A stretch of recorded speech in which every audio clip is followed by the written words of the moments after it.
Sistemas telefónicos.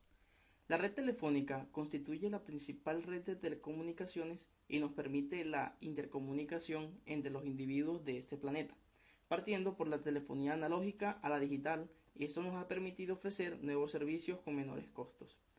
En 1964 se pusieron en servicio sistemas de selección automática de canal para los sistemas telefónicos móviles. Así se eliminó la necesidad del funcionamiento de oprimir para hablar y se permitió que los clientes marcaran directamente sus llamadas sin ayuda de un operador. Luego, conceptos básicos del teléfono celular.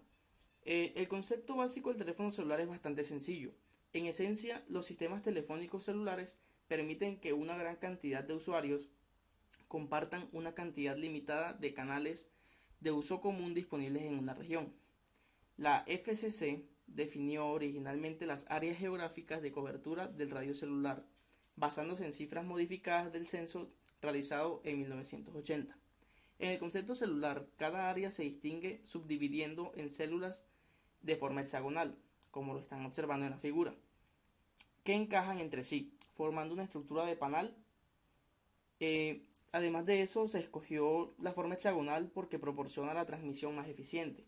El aproximarse a una forma circular y al mismo tiempo eliminar los huecos inherentes a los círculos adyacentes. Una célula que, cada panal podríamos decir que es una célula, y una célula se define por su tamaño geográfico, y lo más importante es por el tamaño de su población y sus pautas de tráfico. La cantidad de células por sistema no está definido en forma específica, y se deja que el proveedor la defina según las pautas previstas de tráfico. A cada área geográfica se le asigna una cantidad fija de canales celulares. Bueno, en esta figura lo que podemos observar es un sistema telefónico celular simplificado, donde se indican todos los componentes básicos necesarios en las comunicaciones por teléfono celular. Hay una red de radio que cubre un conjunto de áreas geográficas llamadas células, en cuyo interior se pueden comunicar móviles de radio, como puede ser acá, móviles de radio en dos sentidos, por ejemplo, teléfonos celulares o PCS, que son sistemas de comunicaciones personales. La red de radio se define como un conjunto de transreceptores de radiofrecuencia, ubicados aproximadamente en el centro físico de cada célula. Los lugares de estos transreceptores de radiofrecuencia se llaman estaciones base, que pues serían esta que está acá, es una estación base. Bueno, las estaciones base se distribuyen en el área de cobertura del sistema y son administradas y controladas por un controlador local de célula computarizado, el cual maneja todas las funciones de control y conmutación en el sitio de la célula. Ese conmutador se llama Central Telefónica Móvil o MTSO. Estas estaciones se distribuyen en el área de cobertura del sistema y son administradas y controladas por un controlador local de célula, el cual la función de él es la interconexión entre teléfonos móviles y la MTSO. Las funciones base se comunican con la MTSO por enlaces dedicados de datos, con instalaciones tanto metálicas como no metálicas, y con las unidades móviles por ondas aéreas, utilizando un canal de control. La MTSO controla el procesamiento de llamadas, establecimiento de llamadas y terminación de llamadas, lo que incluye señalización, supervisión, conmutación y asignación de canales de radiofrecuencia. Bueno, aquí estuvimos hablando de célula y se preguntarán ustedes de dónde surgieron las células o quién propuso las células. Entonces, en cuanto a la división de las células, la empresa Bell System propuso a finales de la década de a principios de la década de 1960 los sistemas telefónicos celulares como una forma de aliviar los espectros de frecuencia congestionados. Estos eran característicos de los sistemas de teléfonos móviles de área amplia, usando transmisores de alta potencia en línea vista. Estos primeros sistemas ofrecían una cobertura razonable en un área grande. Sin embargo, se agotaron con rapidez los canales que estaban dispuestos. Por ejemplo, a principios de la década de los 70, Bell System solo podía manejar en forma simultánea 12 llamadas de teléfono móvil en la ciudad de Nueva York. Los sistemas de teléfono celular usaban transmisores de baja potencia y daban servicio a una área geográfica mucho más pequeña. Entonces, el objetivo de la división de célula es aumentar la capacidad de canales y mejorar la disponibilidad y la fiabilidad de una red de telefonía celular. Bueno, en cuanto a los tipos de red de telefonía, pueden ser dos, que pues la primera es una red de telefonía pública conmutada, el cual es una red de línea fija donde los teléfonos deben de estar conectados directamente a una central telefónica. También es conocida como PSTN, que es la red telefónica pública conmutada. La red telefónica conmutada se define como el conjunto de elementos constituidos por todos los medios de transmisión y conmutación necesarios para enlazar a voluntad dos equipos terminales mediante un circuito físico. Y el segundo es una red privada, donde un grupo cerrado de teléfonos están conectados principalmente el uno al otro y usan una puerta de entrada para alcanzar el mundo exterior. Esto se utiliza generalmente en el interior de las empresas y los centros de llamadas, y es denominado también PBX. Pues, la imagen A es una telefonía pública conmutada, y la imagen B pues es una centralita. En cuanto a los sistemas de transmisión telefónica, pueden dividirse en una primera instancia en sistemas analógicos y digitales. Primero, un teléfono celular analógico. Bell Telephone Laboratories de Murray Hill en Nueva Jersey propuso el concepto de teléfono celular con el nombre de Servicio Telefónico Móvil Avanzado, o por sus siglas, que están acá, AMPS. Esto fue en el año 1971. Este concepto era una intrigante idea que agregó profundidad o dimensión espacial al modelo convencional de troncales de cable que usaban las redes telefónicas públicas en esos días. El plan celular establecía sitios celulares de bajo perfil y baja potencia enlazados por un centro de conmutación y control. Con información empírica se determinó que un canal telefónico de AMPS de 30 kHz requería una relación mínima de señal de interferencia de 18 decibeles para que el funcionamiento fuera satisfactorio. Bueno, en cuanto a asignación de frecuencias, la figura muestra el sistema de administración de frecuencias para teléfonos celulares AMPS. La FCC asignó originalmente una banda de frecuencias de 40 MHz al sistema AMPS formado por 666 canales. Esta tenía una distancia de 30 kHz entre canales adyacentes. Los canales iban desde el 1 al 333 en categoría A, y tenían una categoría B, los cuales iban del 334 al 666. Para las unidades móviles, el canal 1 tenía una frecuencia de 825.03 MHz y el último canal, el 666, tenía una frecuencia de transmisión de 844.98 MHz. En cuanto al canal de control AMPS, los canales de control usaban los sistemas celulares o de teléfonos para permitir que se comunicaran las ciudades móviles con la red celular a través de estaciones base. En AMPS hay 21 canales de control en el sistema A y 21 en el sistema B. En cuanto a la figura, cada estación base usa un canal de control para vocear de forma simultánea hacia unidades móviles, para alertarlas de la presencia de llamadas que entran y para mover las llamadas establecidas a un canal vacante de voz. El canal de control en sentido directo transmite en forma continua datos a 10 kilobits por segundo utilizando FSK binaria. El formato para el control del sentido directo que se ve aquí en esta figura que se está mostrando en la pantalla en estos momentos, se ve que el mensaje del canal de control está antecedido por un esquema de puntos y que esta es una secuencia alterna de unos y ceros. Al esquema de puntos de 10 bits le sigue el sistema de puntos de 10 bits le sigue una palabra de sincronización de 11 bits, que es acá, de 11 bits, con una secuencia exclusiva de unos y ceros. Que esto lo que hace es permitir que un receptor entre en sincronía en forma instantánea. La palabra de sincronización va seguida en forma inmediata por el mensaje, repetido 5 veces. La redundancia lo que hace es ayudar a compensar los efectos perjudiciales del desvanecimiento. Si 3 de las 5 palabras son idénticas, el receptor lo que hace es suponer que esas son del mensaje. Eh, ¿Qué más? Podríamos decir también que al principio de cada secuencia de puntos hay un bit ocupado y desocupado. Y también al principio de cada palabra de sincronización. Al principio de la primera repetición de la palabra A y en adelante a cada 10 bits del mensaje. Entonces cada palabra del mensaje contiene 40 bits y los canales de control en sentido directo pueden contener una o más palabras. En cuanto a la imagen de abajo, que es la figura B, muestra el formato del canal de control en sentido inverso, que se transmite de la unidad móvil a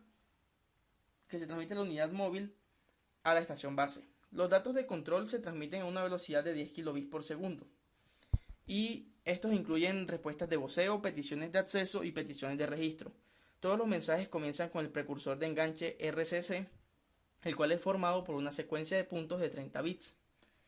Eh, También se puede decir que cuando se termina la llamada se transmite una señal de señalización de tiempo fuera de 1.8 segundos y cada palabra del mensaje contiene 40 bits y se repite 5 veces para hacer un total de 200 bits. En cuanto a los sistemas digitales, AMPS fue un sistema telefónico celular analógico de primera generación, el cual no estaba diseñado para manejar demandas de gran capacidad del mundo moderno, en especial en áreas metropolitanas de gran densidad. A finales de la década de los 80, varios de los fabricantes se reunieron para poder realizar como mejoras sustanciales en estos sistemas de teléfono, tanto en capacidad como en funcionamiento. En consecuencia, pues se diseñó el sistema celular digital de Estados Unidos, USDC, pues de las siglas de celular digital de Estados Unidos en inglés, el cual se desarrolló para tratar de sostener una mayor densidad de usuarios dentro de un espectro fijo de frecuencias. Este sistema es compatible con el esquema anterior de asignación de frecuencias AMPS. Aparte de eso, pues mantiene la compatibilidad con el AMPS de varias maneras. Y por esta causa, USDC también se conoce como AMPS digital. En USDC se usa el acceso múltiple por división de tiempo, que es TDMA, que, como el FDMA, que es acceso múltiple por división de frecuencia, divide el espectro total de radiofrecuencias disponibles en canales individuales. Sin embargo, en TDMA se sigue dividiendo cada canal de radio en ranuras de tiempo, una para cada usuario. En cuanto a los canales de control de USDC, o bien sea Sistema Celular Digital de Estados Unidos, la norma USDC IS54 especificó los mismos 42 canales de control primarios que los de AMPS y 42 canales adicionales de control, los cuales son llamados canales de control secundarios. Así, USDC ofrece el doble de canales de control que AMPS y en consecuencia es capaz de proporcionar el doble de la capacidad de tráfico de canales de control dentro de cada área determinada. También cabe añadir de que en esta norma se sustituyó la FSK binaria con modulación de DQPSK de pi cuartos para los 42 canales de control secundarios USDC, los cuales eran dedicados permitiendo que las comunicaciones de unidades móviles digitales funcionaran por completo en el dominio digital.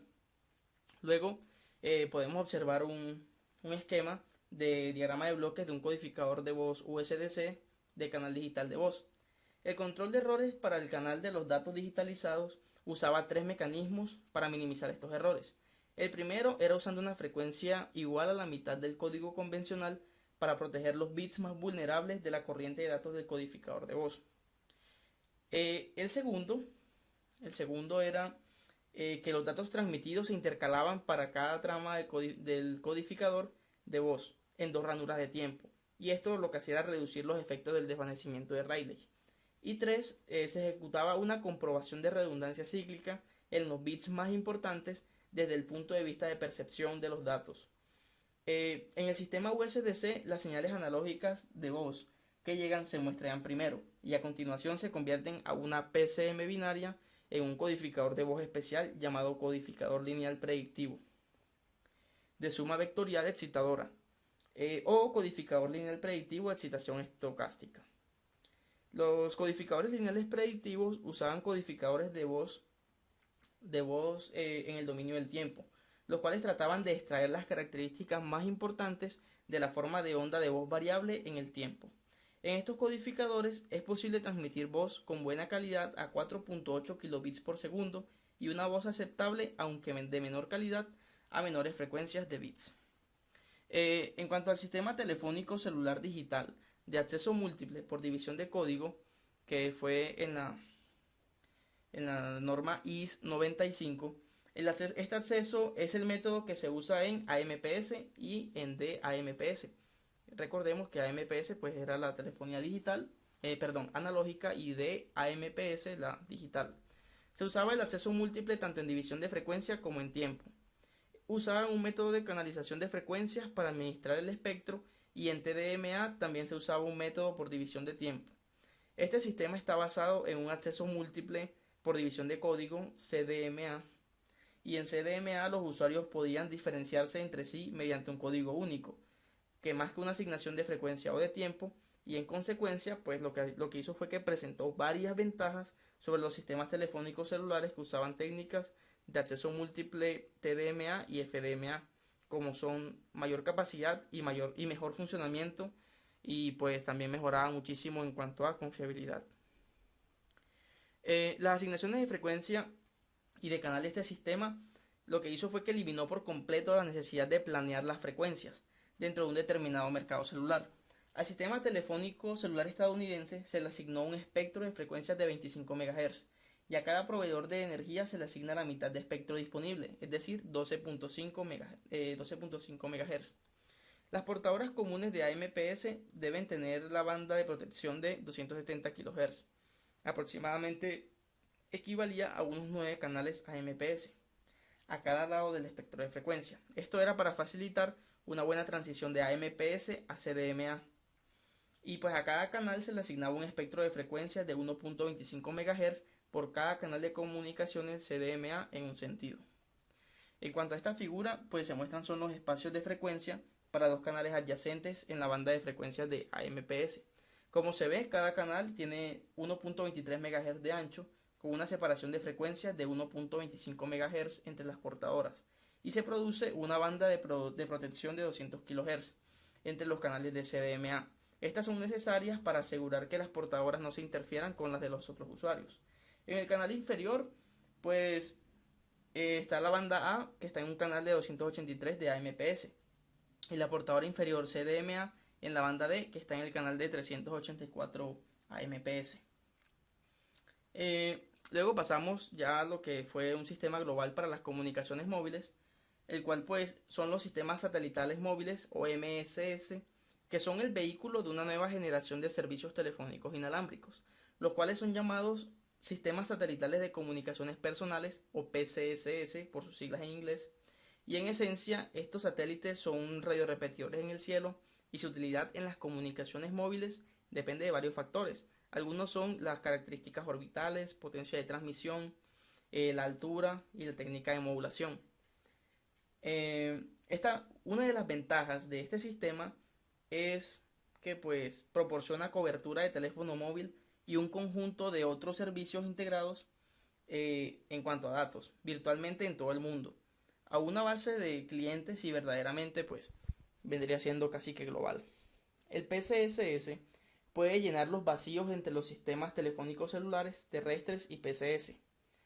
Y pues esto proporciona una cobertura de área amplia, en base regional o global, la cual se adapta en forma ideal para aplicaciones telefónicas celulares fijas, porque puede proporcionar un complemento completo de servicios telefónicos a lugares donde nunca puedan haber cables, ya sea por restricciones económicas, técnicas o pues físicas.